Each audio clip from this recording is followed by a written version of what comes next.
அனைவருக்கும் அன்பான வணக்கங்கள். 14/8/2024 ஆடி மாதத்தின் 29ஆம் நாள் புதன்கிழமை. இன்று இரவுக்குள் மிக எளிதாக கிடைக்கக்கூடிய இந்த 3 பொருட்களை ஒன்றாக சேர்த்து பூஜை அறையில் வைத்து குலதெய்வத்தின் முன் ஒரு நெய் தீபம் ஏற்றுங்கள். உங்கள் வாழ்க்கையில் இருக்கக்கூடிய இன்னல்கள் தீரும், பணம் சார்ந்த பிரச்சனைகள் தீரும், பண வசியம் உண்டாகும்.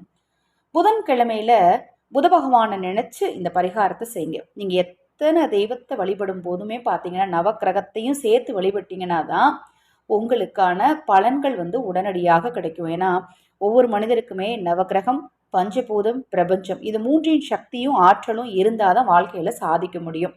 நான் எல்லா வழிபாடும் செய்கிறேங்க அப்படின்னு சொல்கிறவங்க கிட்ட போய் கேட்டிங்கன்னா தெரியும், அவங்க இந்த 3 விஷயங்களை கண்டிப்பாக கடைபிடிக்க மாட்டாங்க. எல்லாம் கரெக்டாக செய்கிறேன், எனக்கு எதுவுமே நடக்கலன்னு ஒரு சிலர் புலம்புவாங்க. அவங்க கிட்ட போய் கேளுங்களேன், நீங்கள் பிரபஞ்ச சக்தியை நம்புவீங்களா, நவக்கிரகத்தை நம்புவீங்களா, பஞ்சபூதங்களை கும்பிடுவீங்களான்னு கேளுங்களேன். அதெல்லாம் எதுக்குங்க, நான் கரெக்டாக குலதெய்வத்தை கும்பிடுறேன், அன்னன்னைக்கு திதிக்குரிய தெய்வத்தை கும்பிடுறேன், அது போதாதா அப்படிங்கிற கேள்வியை கேட்பாங்க. ஆனால் நீங்கள் எந்த தெய்வத்தை வழிபட்டாலும் சரிங்க, கண்டிப்பாக நவக்கிரகம், பஞ்சபூதம், பிரபஞ்சம் இந்த மூன்றினுடைய சக்தி இருந்தால் தான் நம்மளால் சாதிக்க முடியும்.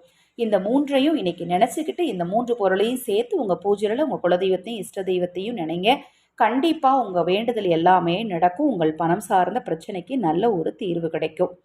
ஒரு தட்டை எடுத்துக்கோங்க. ஒரு தட்டில் உங்களுடைய உங்கள் கையால் தொட்டு ஸ்பூன் வச்சோ, கரண்டியை வச்சோ அல்லது டம்ளர் வச்சோ அதை வச்சுலாம் எடுக்கக்கூடாது. உங்கள் கையால் அள்ளி ஒரு கையளவுக்கு பச்சை பயிர் எடுத்து வைங்க.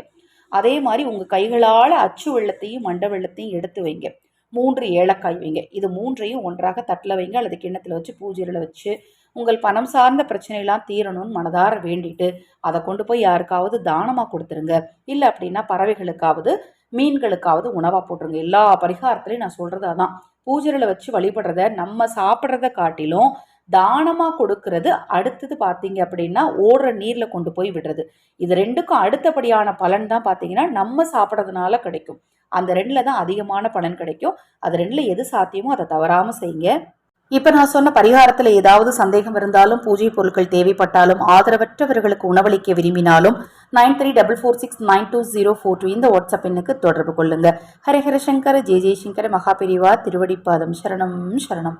நல்லதே நடக்கட்டும்.